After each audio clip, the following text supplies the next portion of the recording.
Hello everyone, it's Team Mark Avenue, I'm Eric. Underrated roller coasters are talked about a lot in the coaster community. People like saying there are ones that people hate they love, or ones people like that deserve more credit, or maybe just ones nobody talks about. However, this is normally in a top 10 format. Even I've done it, but 10 is a small number. Let's talk about the top 50 most underrated roller coasters I've ridden. Now, ranking all 50, impossible for me, considering a lot of them are kind of teetering on underrated. But I want some order in this list, so this will be alphabetical. So if you're looking for one specific ride, just go through the alphabet, and you'll most likely find it. And I really just want to give some love to 50 roller coasters that I think are quite awesome, but don't get talked about as much positively as I think they should. Now before we get into this, make sure you subscribe to the channel so you know when new theme park content goes out. I have a lot more on the way, and with all of that out of the way, let's begin. First off, American Eagle at Six Flags Great America. This is an elite wooden coaster for me, outside of that Helix. Many don't like this ride much. It seems to mainly be one where if you grew up with the ride, you enjoy it. I didn't grow up with it, but I enjoyed it a lot. The airtime is immaculate, the pacing is great, and even when not racing, I think it's a blast, and the second best wooden coaster at the park, which is a pretty high honor. Next up is an interesting one, Anaconda at King's Dominion. Beautiful ride. Looking at this from off-ride, those corkscrews over the water are great, and once you're on, they're awesome. Some think this is one of the worst aero loopers, considering it rough, painful, all that. I thought it was possibly the least painful. I'd ridden Loch Ness Monster at Busch Gardens Williamsburg the day before, and I thought this was way smoother. It has some moments that are a bit janky, and the last part is slow, but it allows you to enjoy the elements without feeling pain, and I feel that those corkscrews are just so fantastic. Hang time great, nothing painful about them, and the rest of the ride is fun. It's not a mind-blowing experience, but it's top 5 in the park for me. Now for Banshee at Kings Island. This invert is sometimes considered the weakest of the model for being rough. I hear there's one train that has an issue and the rest are fine. I guess I've never gotten that one train because this is my favorite invert. It is near perfect. Every inversion does exactly what it should. The first drop is gut-wrenching in the best possible way. I think this is one of the best roller coasters out there, period. At least for B&M. And the invert model in general is great, and this being the best one, definitely earned a spot on the list, no doubt. Speaking of inverts, the Batman the Ride clones at various Six Flags parks and other parks is next up. My favorite of these is Batman the Ride at Six Flags Over Georgia, followed by Six Flags Great America, but these inverts are more compact, and there is still a group of people who hates them because they are cloned rides. I don't understand that. Not everyone gets to ride multiple of these. No matter how many rides I get on these, I find them intense, fun, and enjoyable. Some are a little weaker than others, but they're all great rides. And I think the fact that the clone argument is the main one I hear to this day about people not liking them as much, I feel like that's kind of bizarre. It's one that can easily be turned on because people like Terran, right? At Phantasialand? Well, that one has now been cloned. Does that diminish how good the ride is itself? For me, it does not. And that's why I think Batman the Ride clones are a bit underrated.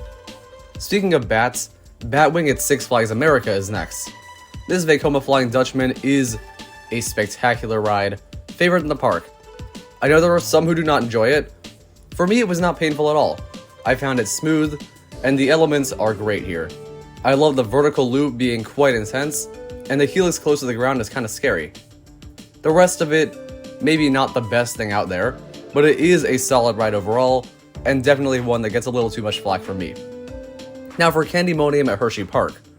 This one, as far as hypers go, is underrated because of Sky Rush. Compared to other B&M hypers, I think it's genuinely considered mid-tier, maybe a bit lower. I consider it mid-tier but a little higher. It's not a huge gap, but the main thing for me is that this is my number 1 at Hershey Park.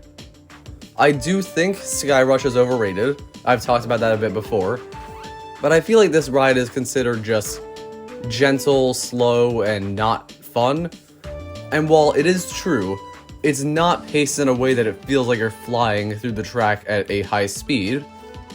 It's one that works for me because I enjoy the sensation of the wind being in your face and the sustained floater airtime. I like floater airtime a lot, more than ejector typically actually.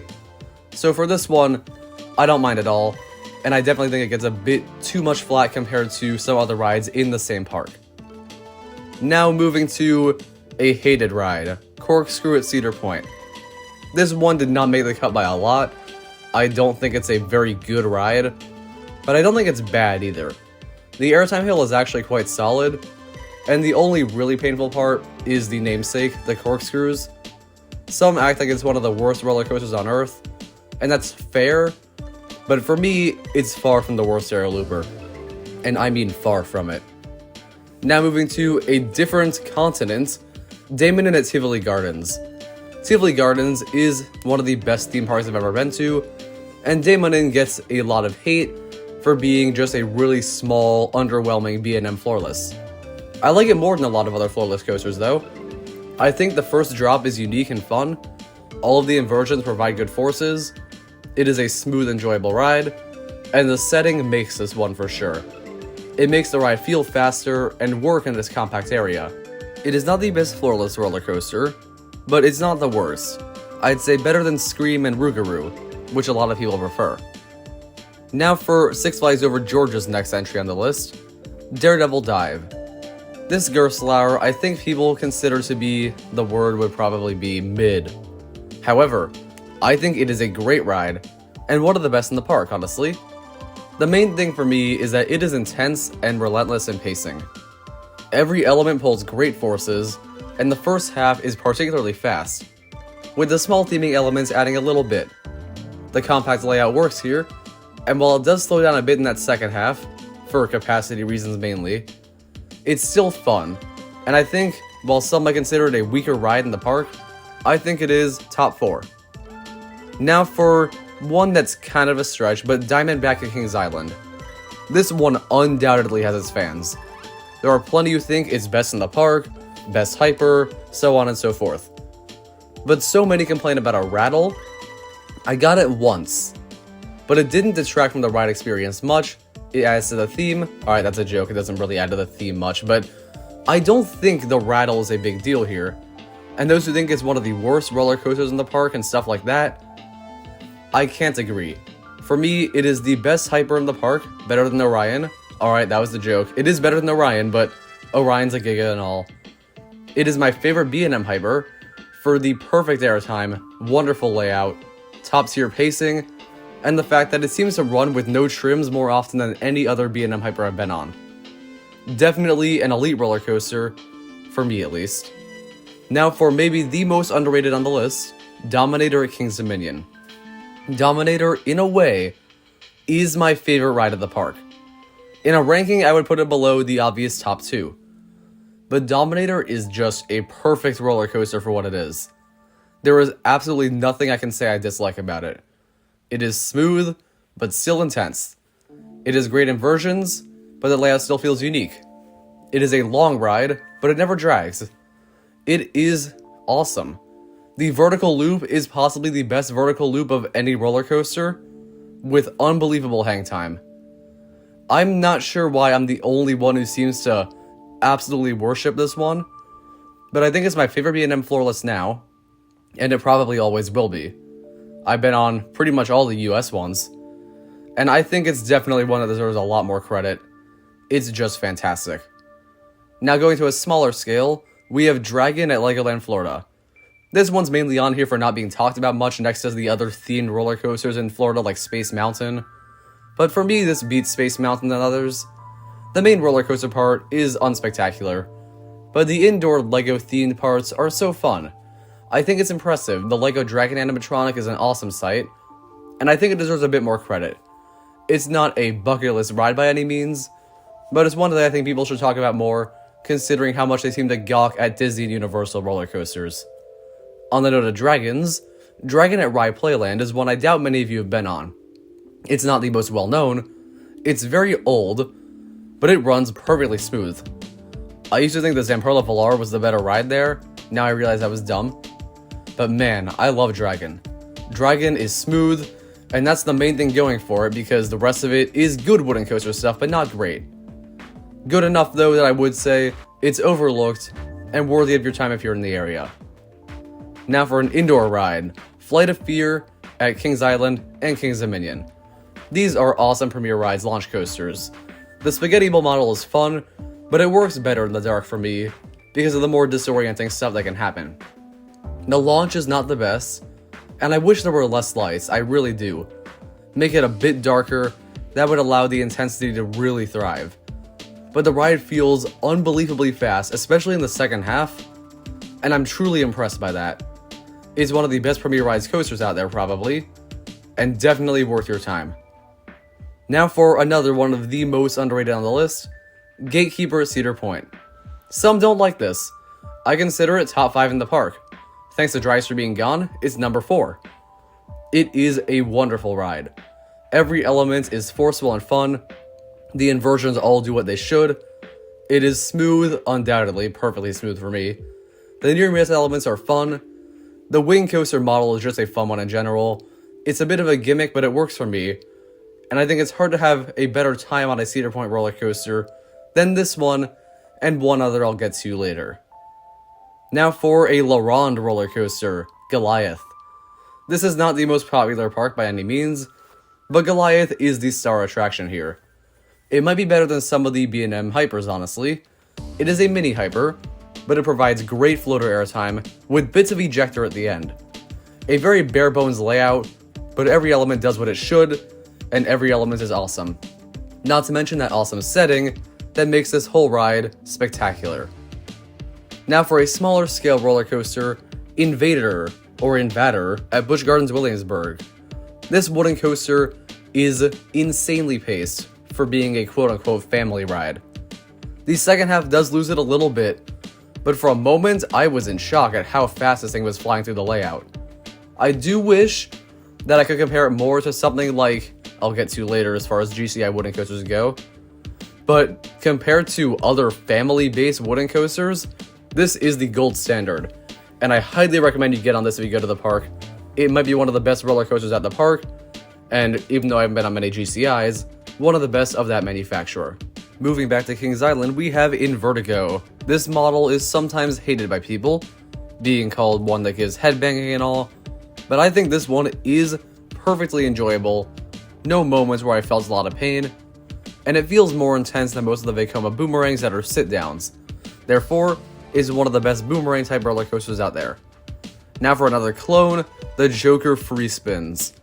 These 40 free spins are great rides, honestly. People hate them.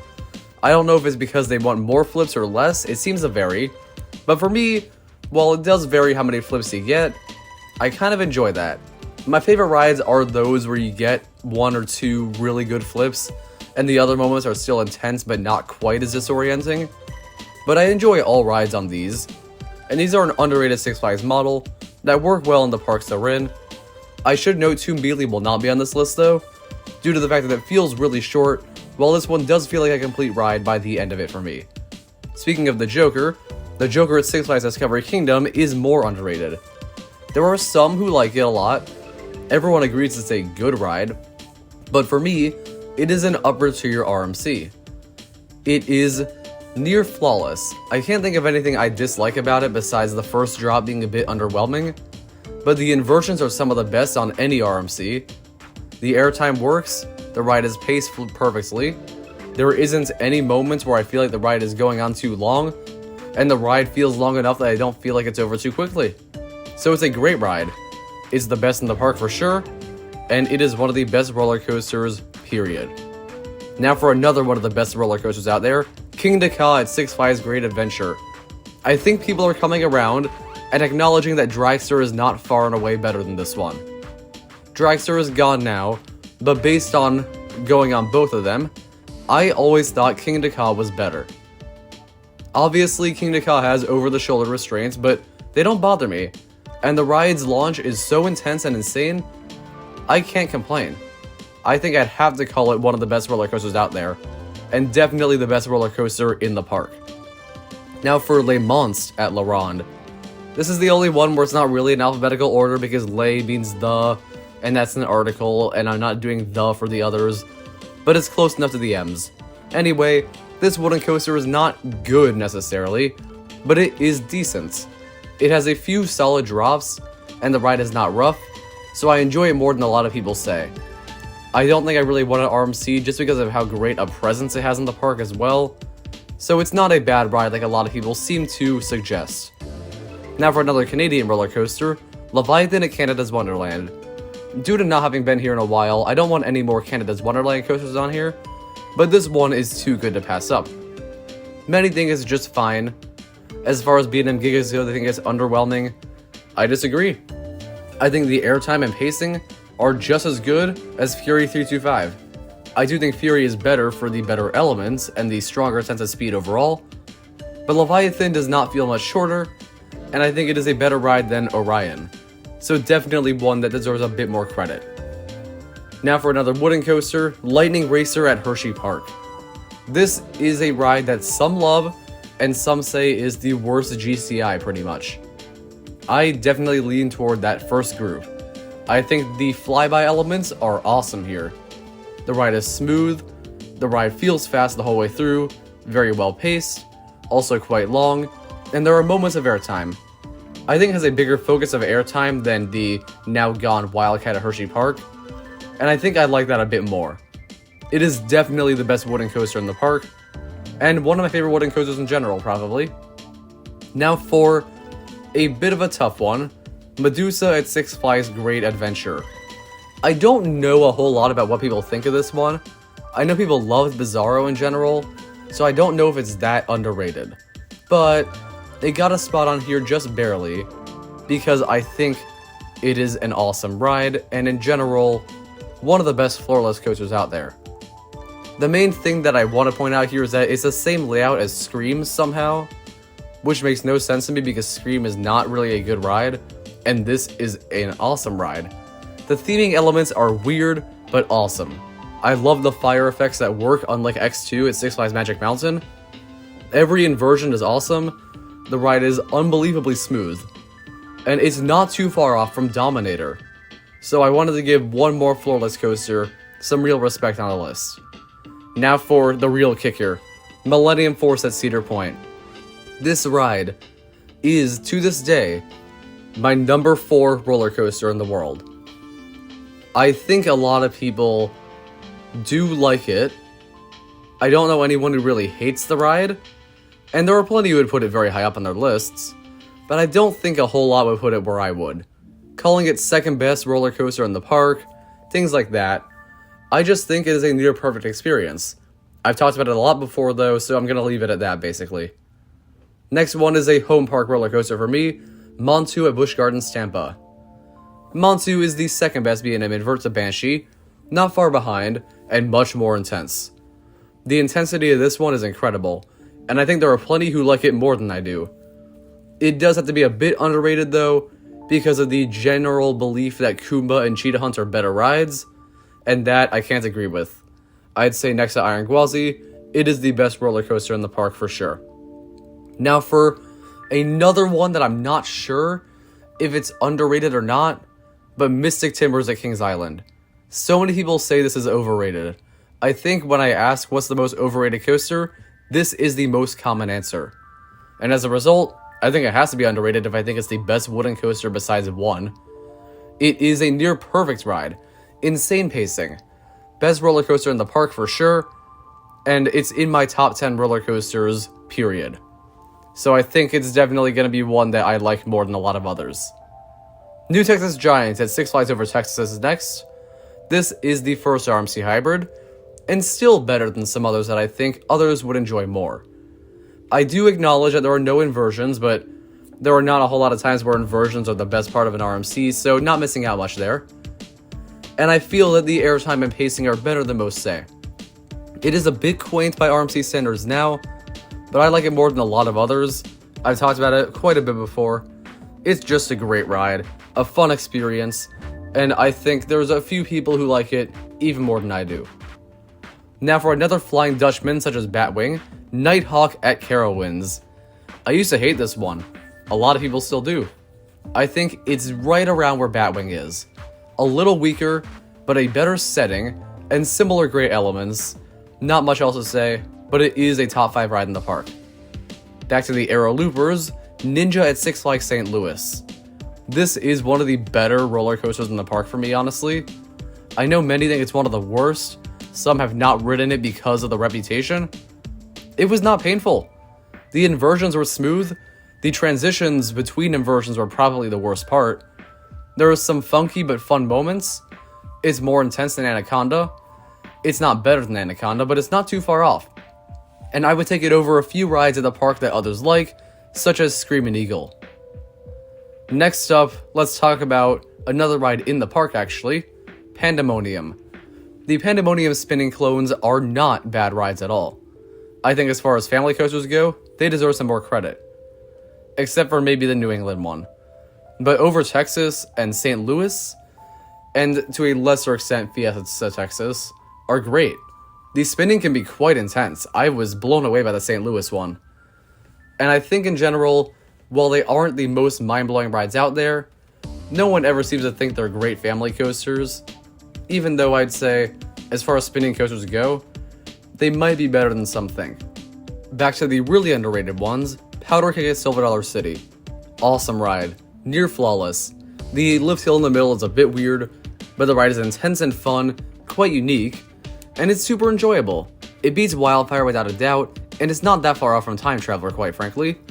Certainly a great underrated ride. Now for Predator at Darien Lake.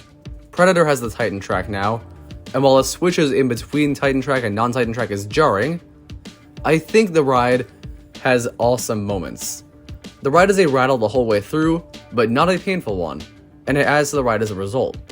The airtime moments work, the ride is long but does not die out in pacing, and I think it's just in general a great ride that some people don't enjoy very much.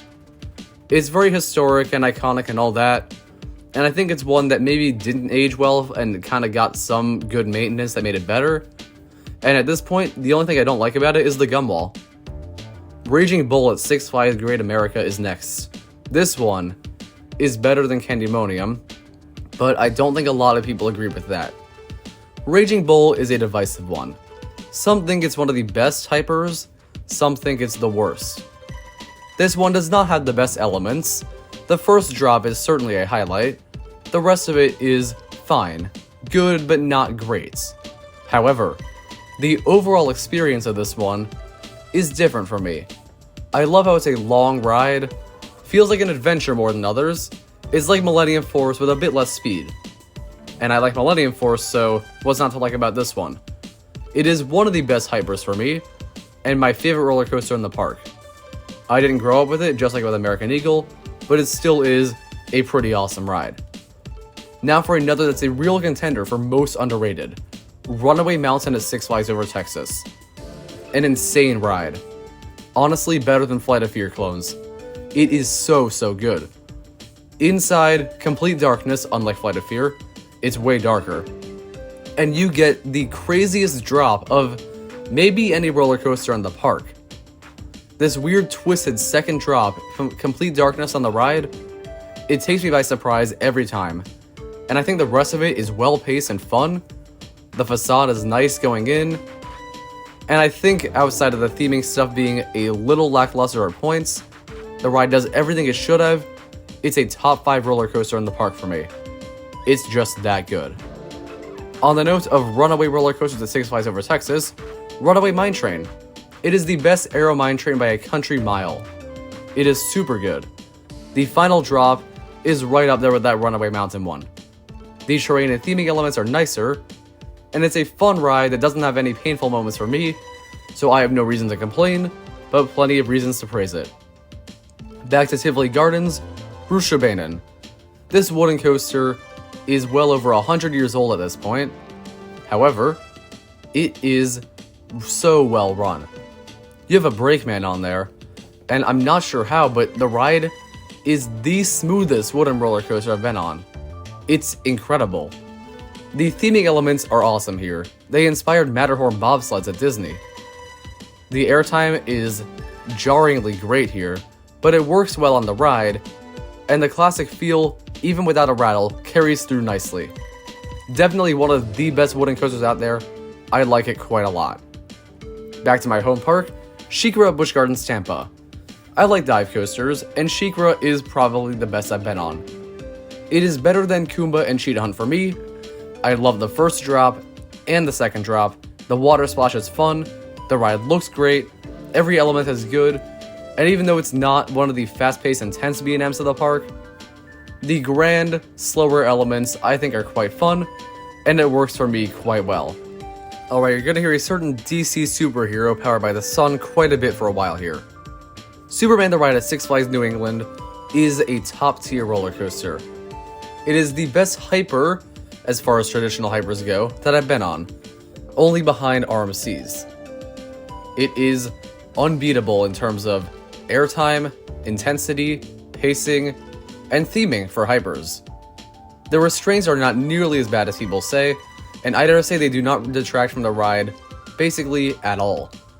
Best roller coaster in the park for sure, even against the wonderful Wicked Cyclone, and I think this ride just deserves less hate and flack over the restraints aspect, because they are not Skyrush restraints by any means.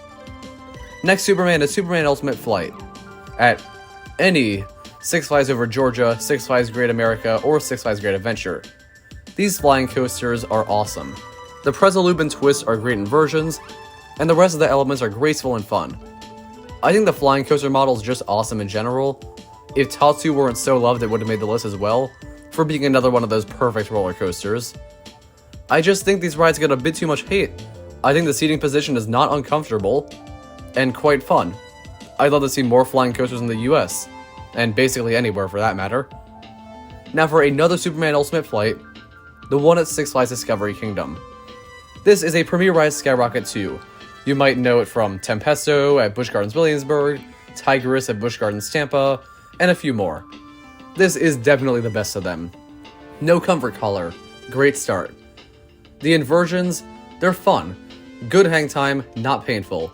The ride is fast, it's intense, and I think the ride doesn't feel too short. It's weird that this is so much better than Tigress, which is the same model, and I think that's the main reason why I consider it quite underrated. Now for one no one talks about anymore, Switchback at ZDT's amusement park. This one is not the most popular. It's in a relatively small park where it's easily the biggest attraction. The rest of the stuff is small rides, go-karts, and an arcade. And when Coaster Studios first wrote it, it got some attention. After that, no one really spoke about it. I've more or less run out of footage of it, but it is a great wooden coaster, intense, and the gimmick is fun. Definitely worth going to if you're in that area of Texas. Now for Tantrum at Darien Lake. Another underrated Gerstlauer. I think this one, while short, doesn't do anything wrong. All elements are good, it is enjoyable in every regard, it's just fun. Not much else to say about that one, but it is definitely top 3 in the park, and a bit overlooked. Now Titan at Six Flags Over Texas might be a tough one to justify. I think people don't enjoy this one all that much. They like it more than Goliath at Six Flags Magic Mountain, but I think there's a massive gap between those two. There are issues, the mid-course brake run is bad, and the first drop is one of the worst. But the rest of it is shockingly intense. You really feel it, and it works well with the pace of the first half of the ride. Second half it takes some time to catch up again, but it's good. There isn't really airtime on it, but I think for what it's trying to do, it's a great ride. Number 3 in the park for me. And Guy Ovanola was not as awful as some coaster enthusiasts have said. Next up is another RMC. Twisted Colossus at Six Flags Magic Mountain. Best ride in the park, for sure. Dueling, not often, but even when it's not, I think the ride is great. Unbelievably good first drop given its height. All airtime and inversions work. My first RMC, going through the layout twice is such a fun little thing you get to do, and I think it adds a lot to the ride. So when you have 2 great RMCs combined, it beats out quite a few of the model. And for me, it is the best RMC besides only the hyper ones. Now for Twister at Knoebels. Many talk about Phoenix. I don't think this is as far off from Phoenix as people say. Twister focuses on intensity. It can be a bit rough, but it's an awesome ride. Twister is just unbelievable. The first lift hill is unique and quirky, and from then on, you just have a great lightning racer style ride without the dueling. and it's not far off from Lightning Racer at all. Might be better even. I definitely say it is a great ride, and proves that Knoebels is more than just Phoenix. Back to Cedar Point, Valraven. I like dive coasters, I mentioned that earlier, and Valraven has a better first drop than Shikra, and some great inversions. Yes, the brake run in the middle does kill it quite a bit, but every element is awesome. The ride is not nearly as forceless as people say. I dare say it isn't forceless at all. It has more force and power than in quite a few roller coasters in the park, and dive coasters in general get a bad rap from coaster enthusiasts, and I think I'm getting a lot more enjoyment than most are. Now for one that barely made the cut, Vertical Velocity at Six Flags Great America. I think the impulse coasters don't get a lot of love besides Steel Venom at Valley Fair, which I've yet to ride, and while this one does not have the holding brake, it does have some awesome stuff. I think it's hard not to enjoy, launching forward just right out of the station, twisting up that spiral, and then going backwards and doing it again. It's intense, fun, doesn't feel short, and the gimmick does not wear off. Definitely an enjoyable one. And staying at Six Flags Great America for the final one, we have X-Flight. X-Flight is the most underrated in the park, and an awesome wing coaster. I will admit the final helix can sometimes be bumpy in specific seats, but the rest of the ride is more intense than Gatekeeper. You have a great first drop, memorable inversions, better near-miss elements, and in general, a stronger, more thrilling feel than basically any B&M roller coaster that I mentioned on the list so far, with maybe some exceptions. But I think while some consider X-Flight a bad ride, rank it very low, I put it number 3 in the park, not far off from number 2 at all. And in general, Six Flags Great America is full of underrated rides, and this one being the most underrated of all, speaks to how great it is, and how overlooked it might be. Bonus one, I want to mention Wildcat at Hershey Park. It's gone now, so I wasn't going to put it on the list, but many hated it. I hear I caught it on its best day, basically ever, but I thought it was a relentlessly paced, fun, somewhat airtime-filled ride, with no rattling or headbanging, only the classic feel type one, and it was very close to Lightning Racer for me in terms of quality, and in a way I'm sad it's gone. But hopefully Wildcat's Revenge is good, and that concludes the 50 most underrated roller coasters I've ridden. Very tough to put together, but I hope you'll check some of these out. They're definitely all worth riding. Thank you for watching, hope you enjoyed this video. Comment down below your most underrated coasters, you don't have to do 50 by any means, but subscribe for more theme park content. I'll see you next time.